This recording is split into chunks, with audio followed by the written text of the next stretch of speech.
बालों का गिरना एक कुदरती अमल है। मेरे अपने बाल गिर रहे हैं, इसलिए जो भी बात मैं आप लोगों को बताऊंगा वो फर्स्ट हैंड एक्सपीरियंस होगी। सबसे पहले इस बात को समझना जरूरी है कि ये कुदरती अमल है। इसका मतलब ये है कि आपके अंदर कोई बीमारी नहीं है जिसकी वजह से आपके बाल गिर रहे हैं। मैं एंड्रोजेनिक एलोपेशिया की बात कर रहा हूं, जो मर्दों में सबसे कॉमन वजह है बालों के गिरने की। बालों के गिरने को लेके बहुत सारी मिथ्स पाई जाती हैं। बहुत सारे लोग कहते हैं कि ये इंसान के अपने काम होते हैं जिसकी वजह से उसके बाल गिरते हैं। कुछ लोग मुख्तलिफ तरह के शैम्पूज को और हेयर प्रोडक्ट्स को ब्लेम करते हैं कि अगर आप इस तरह की जेल इस्तेमाल करोगे, ये वाला शैम्पू इस्तेमाल करोगे तो इससे आपके बाल गिर जाएंगे। अगर आपके सर में डैंड्रफ है, खुश्की है, तो उसकी वजह से बाल गिर जाएंगे। ऐसा बिल्कुल भी नहीं होता।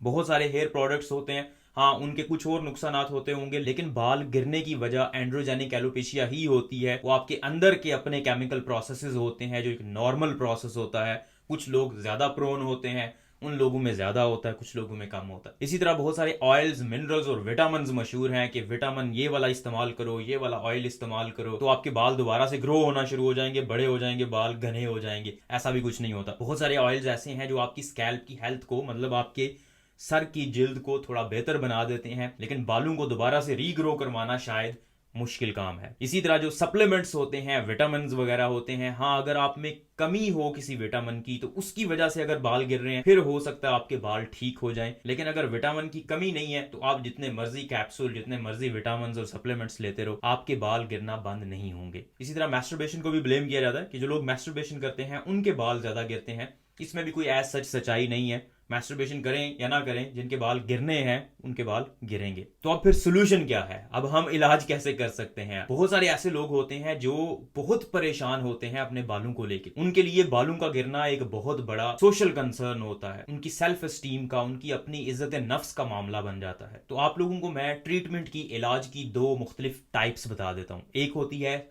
बालों को स्टेबलाइज करने की, जिनको स्टेबलाइजर्स कहते हैं। वो आपके बालों को स्टेबलाइज कर देते हैं, मतलब जितने बाल हैं आपके उससे ज्यादा नहीं गिरेंगे, वो बेहतर हो जाएंगे, थोड़े बहुत उनका वॉल्यूम बेहतर हो जाएगा, वो मोटे हो जाएंगे।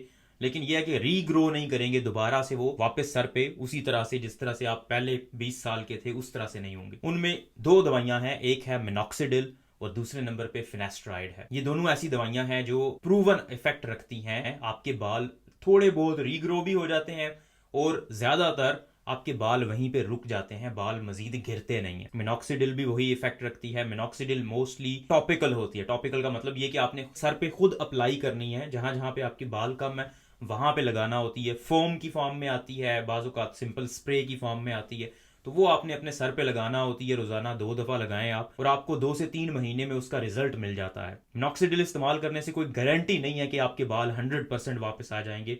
बहुत सारे लोगों को फायदा होता है, लेकिन कुछ ऐसे लोग भी होते हैं जिनको बिल्कुल भी फायदा नहीं होता। मिनॉक्सिडिल जब जब आप शुरू में इस्तेमाल करते हैं तो आपके बाल ज्यादा गिरते हैं, लेकिन 1-2 महीने के बाद वो स्टेबल हो जाते हैं। कुछ लोग ऐसे भी होते हैं जिनके बाल गिर जाते हैं लेकिन मिनॉक्सिडिल से दोबारा स्टेबल नहीं होते। दूसरे नंबर पे फिनेस्ट्राइड है। फिनेस्ट्राइड एक ऐसा केमिकल है, एक ऐसी दवाई है जिससे एक हार्मोन की प्रोडक्शन को कम कर दिया जाता है। उस हार्मोन का नाम है DHT, डाईहाइड्रोटेस्टोस्टेरोन। डाईहाइड्रोटेस्टोस्टेरोन आपके जिस्म में जितना ज्यादा होगा, एंड्रोजेनिक एलोपेशिया मतलब आपके सर के बाल उतने ज्यादा गिरेंगे। और अगर इस हार्मोन की कमी हो तो आपके बाल नहीं गिरेंगे। इस हार्मोन की प्रोडक्शन एक एंजाइम करवाता है जिसको 5 अल्फा रिडक्टेज कहते हैं। अगर उस एंजाइम को रोक दिया जाए अपना काम करने से तो 5 अल्फा रिडक्टेज काम नहीं करेगा और उसकी वजह से डाईहाइड्रोटेस्टोस्टेरोन नहीं बनेगा। जब डाईहाइड्रोटेस्टोस्टेरोन नहीं बनेगा तो आपके बाल नहीं गिरेंगे। तो फिनेस्ट्राइड भी इस्तेमाल किया जाता है बालों को रोकने के लिए। लेकिन प्रॉब्लम यह है कि फिनेस्ट्राइड के बहुत सारे साइड इफेक्ट्स होते हैं।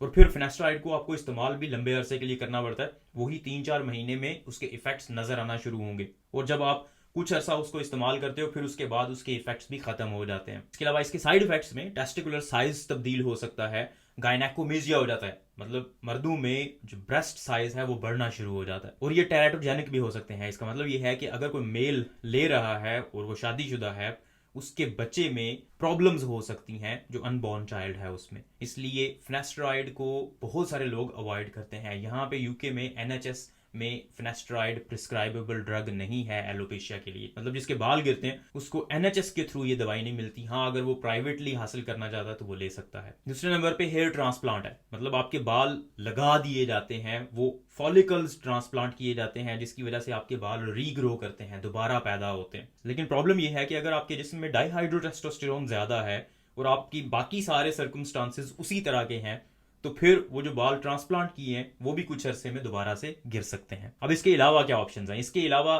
कुछ ऑप्शंस और भी अवेलेबल हैं। एक तो विग्स वगैरह का इस्तेमाल किया जा सकता है। कुछ ऐसी स्प्रेज होती हैं जिनसे आपके बाल थोड़े छुप जाते हैं, जहां पे बाल नहीं है वो एरिया भी बालों की तरह का नजर आना शुरू हो जाता है। फिर 3 और ऑप्शंस हैं। एक लेजर थेरेपी है। लेजर थेरेपी के थ्रू भी कुछ कंट्रोवर्शियल है ये, लेकिन कुछ रिजल्ट्स अचीव किए गए हैं। इसके अलावा एक और थेरेपी है जिसको PRP कहते हैं, प्लेटलेट रिच प्लाज्मा। इसमें करते ये है कि आपका एक खून का सैंपल लिया जाता है, उसमें से प्लाज्मा और प्लेटलेट्स को अलग किया जाता है और वो फिर आपके सर में इंजेक्ट किया जाता है। पहले 3 महीने में शायद हर महीने में एक दफा आपको सेशन लगता है। फिर उसके बाद हर 2 महीने बाद या 3 महीने बाद आपको बूस्टर डोज लगवाना पड़ती है। इसके रिजल्ट्स भी कंट्रोवर्शियल हैं। कुछ लोग कहते हैं फायदा होता है, कुछ कहते हैं नहीं होता। बहुत सारी स्टडीज हुई हैं उस पर। एक रिव्यू आर्टिकल के मुताबिक 23% से लेके 43% तक लोगों को फायदा हो सकता है। मतलब 50-50 चांस है, हो भी सकता है आपको फायदा हो सकता है आपको फायदा ना हो। एक और दवाई होती है डुटेस्राइड, वो भी इस्तेमाल करने से हेयर फॉल को रोकने में हेल्प मिल सकती है। नॉट प्रूवन येट, लेकिन वो भी इस्तेमाल किया जा रहा है। तो ये कुछ तरीके हैं जिनसे आप अपने हेयर फॉल को रोक सकते हैं। लेकिन ये जितने भी क्लेम्स किए जाते हैं, फलां ऑयल इस्तेमाल कर लो, शैम्पू ये वाला इस्तेमाल कर लो, कैफीन शैम्पू से भी कुछ हद तक बेहतरी आती है, लेकिन फिर मैं वही बात करूंगा कि बहुत ऑथेंटिक रिजल्ट्स नहीं हैं इन चीजों के। आप चाहे इस्तेमाल करें या ना करें, अगर आपके बाल गिर रहे हैं तो कोई बहुत ब्राइट चांसेस नहीं है आपके लिए, टू बी ऑनेस्ट। मैंने मिनॉक्सिडिल इस्तेमाल करना शुरू किया, कुछ दिन मैंने यूज किया, बाल गिर रहे थे मेरे, लेकिन उसके बाद मैंने खुद ही छोड़ दिया। ऐसा नहीं कि मुझे लग रहा था कि बाल ज्यादा गिर जाएंगे, वैसे ही मुझे लगा कि कुछ अरसा मैं यूज करूंगा मिनॉक्सिडिल को, और फिर जब मिनॉक्सिडिल मैं छोड़ूंगा दोबारा से बाल उसी तरह से गिरना शुरू हो जाएंगे। इसलिए I thought it is better to let the nature run its course. उम्मीद आपको ये वीडियो पसंद आई होगी। इस वीडियो को लाइक करें, इस चैनल को सब्सक्राइब करें ताकि इस तरह की मजीद इन्फॉर्मेटिव वीडियोस हम आप तक पहुंचाते रहें।